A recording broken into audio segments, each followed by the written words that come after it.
हमारे पास में एक भक्त ने और प्रश्न पूछा है कि गुरुदेव जी, आजकल के युवा मोबाइल के नशा में फंस गए हैं, इससे छुटकारा पाने के लिए क्या करें? बहुत बड़ा है। अब देखिए, ये भक्त जो है मोबाइल को भी नशा मानता है और आपकी जिंदगी में कोई भी चीज नशा बन सकती है, अर्थात किसी भी चीज को तुम व्यसन बना सकते हो। बिना जरूरत अनावश्यक जिस चीज का आप प्रयोग करते हैं वो समझ लो आपके अंदर उसका नशा लग गया है, वो व्यसन बन गया। अधिक सोने का व्यसन लग जाना, अधिक खाने का व्यसन लग जाना, फैशन का नशा चढ़ जाना। नशा कई प्रकार के होते हैं, फैशन का नशा, मोबाइल का नशा, ताश खेलने का नशा, जुआ खेलने का नशा, दारू पीने का नशा, बीड़ी सिगरेट गांजा चरस तंबाकू लेने का नशा, अधिक खाने का नशा, झगड़ा करने का नशा, क्रोध करने का नशा, लोभ करने का नशा, कपट करने का नशा।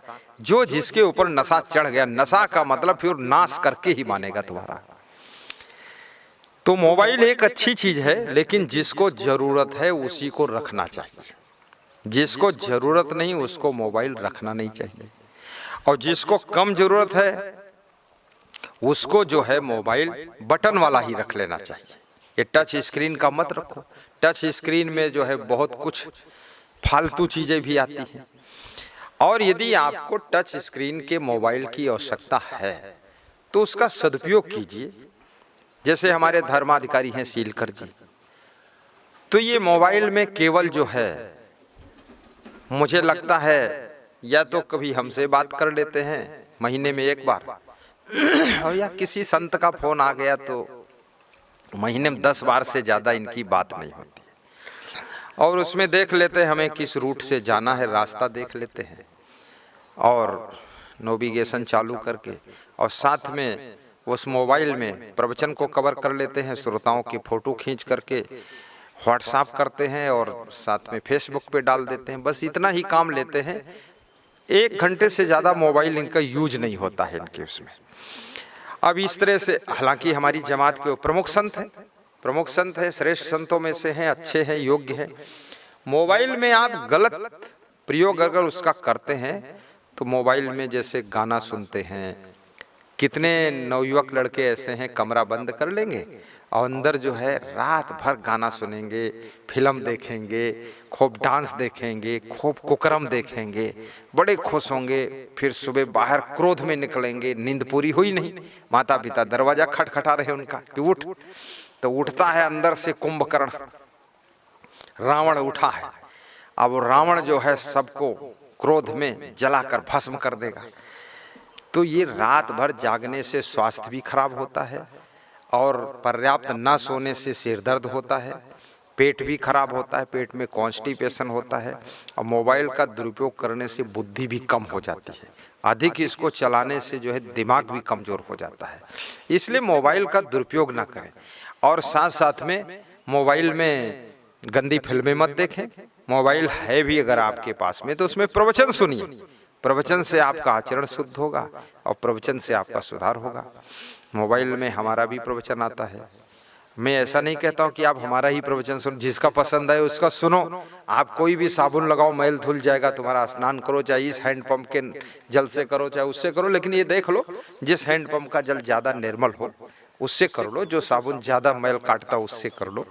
तो मेरा भी प्रवचन आता है यूट्यूब में, असंग सर्च करिए और प्रवचन का लाभ लीजिए। उससे आपके जीवन का सही निर्माण होगा, आपका कल्याण होगा।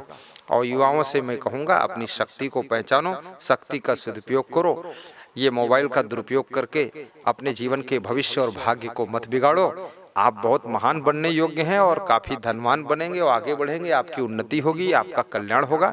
इसलिए मेरे निवेदन को स्वीकार करना, युवा लोग इसको बुरा मत मानना। कितनी लड़कियों को मैंने देखा 2-2 मोबाइल हाथ में पकड़े खड़ी है, तो मैंने पूछा उससे क्या फैक्ट्री डील करती है? बोले मैं खुद ही फैक्ट्री बन गई हूँ। अब ये सब बेवकूफी का काम है। काहे के लिए 2-2 मोबाइल रखती हो? पढ़ती अभी 10वीं क्लास में हो, 2-2 मोबाइल है। उसके माँ बाप भी ऐसे हैं जो अपने बच्चों को डिसिप्लिन नहीं कर सकते, अनुशासित नहीं कर सकते, कंट्रोल नहीं कर सकते, तो इनको पैदा क्यों कर रहे हो? ये सब बंदर दमादम मस्त कलंदर क्यों पैदा कर रहे हो? कंट्रोल रखो अपने बच्चों के ऊपर। गुरुओं को अपने शिष्यों के ऊपर कंट्रोल रखना चाहिए। कितने गुरुओं के शिष्य ऐसे हैं, मंच पर प्रवचन हो रहा है, उनका कोई शिष्य मोबाइल चला रहा है। हमारे साथ में जो शिष्य अगर मोबाइल चला दे तो उसको उसी दिन हम भगा देंगे यहाँ से। कैसे मोबाइल चलाया तुमने? प्रवचन नहीं सुन रहे हो? तुम्हारे पास ही मोबाइल है। ये 20,000 भक्त है, इनके पास क्या नहीं मोबाइल है? तुम चला सकते तो क्यों नहीं चला सकते हो? सब मोबाइल चलाएंगे तो सत्संग में सबकी घंटी बजेगी, तो फिर डिस्टर्ब नहीं होगा, सत्संग कहाँ हो पाएगा? कौन सी फैक्ट्री तुमको डील करना है? तो उसको डांटना भी चाहिए और कंट्रोल करना चाहिए। खरीद के देना भी नहीं चाहिए और लेना भी नहीं चाहिए। बुद्धिमान आदमी को लेना भी नहीं चाहिए मोबाइल। कोई मोबाइल से थोड़े ही पूरा डेवलपमेंट होता है। मोबाइल तो उनके लिए जो है मैनेजमेंट जो लोग करते हैं, डायरेक्शन देते हैं, या बहुत से लोगों को काम बताना होता है, उन लोगों को मोबाइल रखना चाहिए। और काम कुछ नहीं है, जैसे घर में है एक छोटा मोबाइल रहे, अपने पति का समाचार ले लो बस, ठीक है। या घर में मोबाइल है भी आपके पास में, टच स्क्रीन का मोबाइल है, तो उसमें प्रवचन सुनो, बढ़िया साउंड सिस्टम लगा लो और प्रवचन चालू करो, प्रवचन सुनो। तुम्हारे पति जी ऑफिस गए हैं, खेत में गए हैं, तुम यहाँ सुनो, वो ऑफिस में टाइम पाएंगे वहां सुनेंगे। और जब सत्संग पूरा परिवार सुनेगा, तुम्हारे घर में स्वर्ग बनेगा। और साथ साथ में मोबाइल में विकास के कार्य करो, विनाश के कार्य मत करो। चरित्र के निर्माण वाली चीजें उसमें सुनो। चरित्रहीन हो जाओ ऐसी चीजें मत सुनो। और मोबाइल में ही हर समय मत डूबे रहो। और भी काम आपको करना है, खेती बाड़ी भी करना है, भोजन भी बनाना है, साथ में बिस्तर सेटिंग करनी है, साफ सफाई भी करना है, गाड़ी भी चलाना है। और गाड़ी चलाते समय मोबाइल मत चलाइए, नहीं एक्सीडेंट हो जाएगा। हर जगह लिखा रहता है कि मोबाइल से बात ना करें, चालक कृपया गाड़ी चलाते समय मोबाइल बंद रखें। अनुपालन नहीं करते हो, खुद लड़ते हो, दूसरे को मारते हो, खुद मरते हो, और साथ में जो बैठे हो वो भी चोट खाते। ये कोई बुद्धिमानी का काम थोड़े। थोड़ा चैन रखो, तसल्ली रखो, एकाग्र होकर गाड़ी चलाओ। गाड़ी चलाना भी भजन है, एक पूजा का काम है। और भोजन बनाना भी एक पूजा काम, प्रेम से बनाइए। और प्रवचन सुन लीजिए। और गुरु जी के साथ रहने वाले तो डायरेक्ट प्रवचन सुनते, उनको ज्यादा जरूरत ही नहीं पड़ती है। और मोबाइल से भी सुन लीजिए, अगर आपको गुरु जी ने अलाउ किया है मोबाइल तो आप रखिए और सुन लीजिए, लेकिन उसका सदुपयोग कीजिए, दुरुपयोग मत कीजिए। कितने नवयुवक लड़के और लड़कियों को देखा गया, एक एक घंटे बात करते हैं, आड़ में जाकर बात करते हैं, छत पे जाकर बात करते हैं, टेढ़ी टांग करके बात करते हैं, अंधेरे में बात करते, उजाले में बात करते, सवेरे बात करते, शाम को बात करते। अब ये बात कहाँ सो रही है? या तो आपकी बात किसी भ्रष्ट लड़के से हो रही या किसी भ्रष्ट लड़की से हो रही। ये बेविचार वाली ही बात चल रही। नहीं, एक एक घंटे की क्या जरूरत है? और अलग सबसे हटकर बात करने की क्या जरूरत है? मंद मंद मुस्कुरा रहे, लगता बड़े लड्डू पा गए। अरे ये लड्डू तो कुत्ता कुतिया से संबंध करता है, उसको लड्डू नहीं मिले, कुतिया कुत्ते के पास आकर्षित तो लड्डू नहीं मिले, ये तो कुत्तापना है। किसी में आकर्षित हो जाना, बेविचार करना, बलात्कार करना, रैप करना, और घर वालों को गुमराह करना, पैसा बर्बाद करना, और सब भ्रष्टता फैलाना, धर्म कर्म सब नष्ट करना, ये अच्छी बात नहीं है। अपने माँ बाप को धोखा देना, माँ बाप कहते हमारा लाडला बेटा बहुत अच्छा है, और तुम ऊपर छत पे जाकर के कुकर्म कर रहे हो, गंदी बातें कर रहे हो, और चुप्पे चुप्पे जो बेविचार कर रहे हो, ये क्या मतलब होता है? ये कोई जिंदगी है? माँ बाप को धोखा दे रहे हो, गुरु को धोखा दे रहे हो। यदि आपके गार्जियन कह दें कि 10 दिन मोबाइल बंद करो, जमा कर दो, हंसते हंसते जमा कर दो, तो समझ लो आपको मोबाइल में आसक्ति नहीं, मोबाइल का नशा नहीं।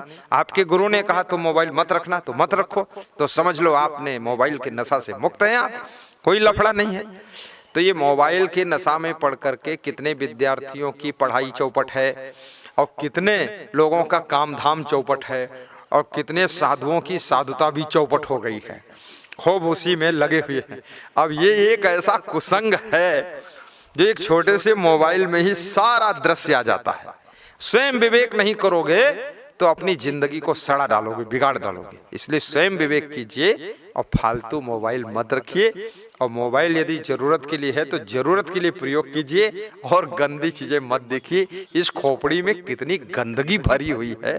तुमसे अच्छे तो ये जानवर हैं जो संयम से भी रहते हैं, तो ये जानवरों से क्या तुम गिरे गुजरे हो? और ये मोबाइल यूज करने वालों के लिए मैंने बताया है, और मोबाइल से आप विकास के कार्य कीजिए। बहुत बहुत धन्यवाद। सभी युवाओं को धन्यवाद। आपका जीवन, आपका समय, आपका श्रम व्यर्थ ना हो। आप उन्नति करें, विकास करें और हर चीज़ के दुरुपयोग से बचें। आपकी जवानी और वाणी का भी दुरुपयोग ना हो और आपके सुंदर चरित्र का भी दुरुपयोग ना हो। आप हर चीज़ का सदुपयोग करोगे तो बहुत ऊंचे उठोगे, आपकी खूब उन्नति होगी, नाम भी होगा, धन धाम भी होगा, सुख भी पाओगे। साहिब बंदगी, धन्यवाद, शुभकामना।